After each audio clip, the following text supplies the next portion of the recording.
Hi అండి. నాకు వీళ్ళ పెళ్లి వీడియోస్ చూస్తుంటే చాలా మంచిగా అనిపిస్తుంది. ఒక్క వీడియో కూడా మిస్ అవ్వకుండా చూస్తూనే ఉన్నాను. కపుల్స్ మంచిగున్నారు. వాళ్ళ లైఫ్ హ్యాపీగా ఉండాలి. పెళ్లి అనేది ఒకళ్ళ జీవితంతో ఒక్కరి జీవితం కాదండి. ఇద్దరి జీవితాలు, ఈ 2 కుటుంబాలు ఏమైనా ఇష్యూ వచ్చినా అది 2 ఫ్యామిలీస్‌కి ఎఫెక్ట్ అయ్యిద్ది. నిజంగా అది రాకుండా లైఫ్‌లో ఒక్కసారి వచ్చే పెళ్ళిని ఫుల్‌గా ఎంజాయ్ చేస్తూ మ్యారేజ్ చేసుకుంటే అది లైఫ్ లాంగ్ అట్లా ఒక గుర్తుండిపోయిద్ది. అన్ని సంవత్సరాలు కూతుర్ని పెంచుకొని పెళ్లి చేసి పంపించేటప్పుడు ఎంత బాధ ఉంటుందండి. పేరెంట్స్‌కి అంతే బాధ ఉంటుంది. ఆ పెళ్లి కూతురుకి కూడా అలానే ఉంటుంది. నిజంగా ఇది ఫేస్ చేసిన వాళ్ళకి బాగా అర్థమైపోయిద్ది. నాకైతే నా పెళ్ళి నాకు గుర్తొచ్చింది. ఆ టైం అప్పుడు నేను అంతకుముందు అందరిని చూసి ఎందుకు ఏడుస్తున్నారు, ఎందుకు ఏడుస్తున్నారు అని చెప్పని అన్నట్లు అనుకునే వాళ్ళం. కానీ తీరా చూస్తే అసలు గుండెలో నుంచి బాధ తన్నుకుంటూ వస్తది. ఫస్ట్ అసలు బాధ ఎక్కడి నుంచి స్టార్ట్ అయ్యిద్దంటే, ఆ విడిది వాళ్ళు వచ్చి మెడలో మా ఇంటి పిల్ల, మా ఇంటి కోడలు అని చెప్పనని ఏస్తారు చూడండి. అక్కడి నుంచి స్టార్ట్ అయిపోయిద్ది. అంటే ఒక్కొక్కళ్ళకి ఒక్కొక్క రకంగా ఉంటుంది కదా! నాకైతే అలా ఉంది. ఆ టైంలో మా అమ్మ ఫేస్ చూస్తా, ఆమె ఏడుస్తుంది, నేను ఏడుస్తున్నాను. తర్వాత ఇదంతా ఒకటైతే ఇంటిలో నుంచి తీసుకెళ్ళేటప్పుడు అసలే అది ఉంటుందండి. గుండెల్లో నుంచి ఒక భయం, దిగులు, టెన్షను అన్నీ కలగలిపొచ్చి ఏడుపొచ్చేసి అక్కడ అసలు ఇంక చెప్పుకోలేము. అలా ఉంటది.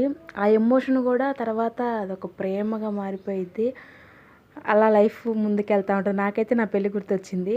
ఇంకొకటి ఈ వీడియో చూస్తున్న వాళ్ళకందరూ ప్రతి ఒక్కళ్ళకి ఎవరెవరైతే పెళ్ళైన వాళ్ళున్నారో వాళ్ళకి మ్యారేజెస్ గుర్తొచ్చినాయా? లేకుంటే పెళ్లి కాని వాళ్ళు ఇలా చేసుకుంటే బాగుంటుందని చెప్పిన ఊహల్లో ఉన్నారనేది కామెంట్ చేయండి. నేను ఒక్కటే చెప్తున్నానండి, ఈ జనరేషన్కి పెళ్ళి అనేదానికి విలువ ఇవ్వండి అంతే. ఒకవేళ మీరు మీ పేరెంట్స్కి తగిన విధంగా ఎవరైనా ఇష్టపడతారా, వాళ్ళని ఒప్పించే విధంగా మీరు ఉండి వెయిట్ చేసి వాళ్ళకి వాల్యూ ఇచ్చి ఉండి అందరి సమక్షంలోనే చేసుకోండి. కానీ అసలు ఇప్పటి జనరేషన్ అయితే అంతగా లేదు.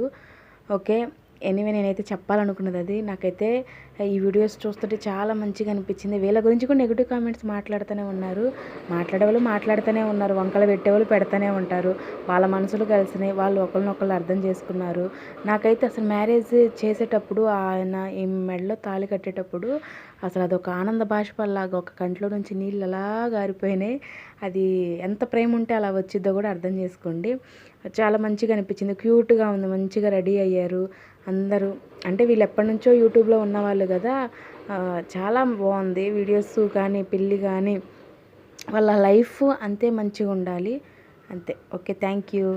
ఇంకొక విషయం చెప్పడం మర్చిపోయానండి. నా వెర్షన్‌లో అమ్మాయి అంటే నా ఆలోచనలో అమ్మాయి పెళ్లి గురించి ఎలా ఫీల్ అయ్యిద్ది, అబ్బాయి పెళ్లి గురించి ఎలా ఫీల్ అవుతారు అనే విషయం నేను ఇప్పుడు చెప్పబోతున్నాను. తప్పుగా అనుకోకండి.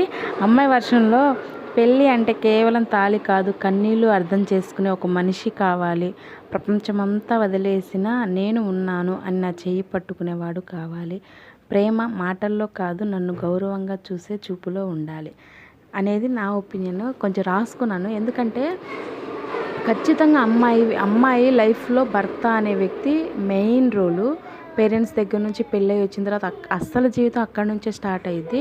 ఆ భర్త కరెక్ట్గా ఉంటే ఎలాంటి సమస్యలు వచ్చినా సరే ధైర్యంగా ముందుకెళ్తారు. భార్యను పట్టించుకునే దగ్గర కానీ, ప్రేమగా చూసుకునే దగ్గర కానీ అనేది నా ఒపీనియన్. ఇంకొకటి అబ్బాయి వర్షన్ ఎలా ఉంటుందో చూద్దాం. పెళ్ళి అంటే నాకు కేవలం బాధ్యత కాదు, నా కష్టాల్లో కూడా నన్ను నమ్మే ఒక అమ్మాయి కావాలి. డబ్బు ఉన్నప్పుడు కాదు, ఏమీ లేకపోయినా నా పక్కనే నిలబడే తోడు కావాలి. జీవితం మొత్తం పోరాడిన తర్వాత ఇంటికి వచ్చాక నువ్వు అలసిపోయావా అని అడిగే మనసు నిజమైన ప్రేమ. అట్లా అంటే ఎన్ని బాధలున్నా, ఎన్ని కష్టాలున్నా కూడా అబ్బాయి మర్చిపోతాడు.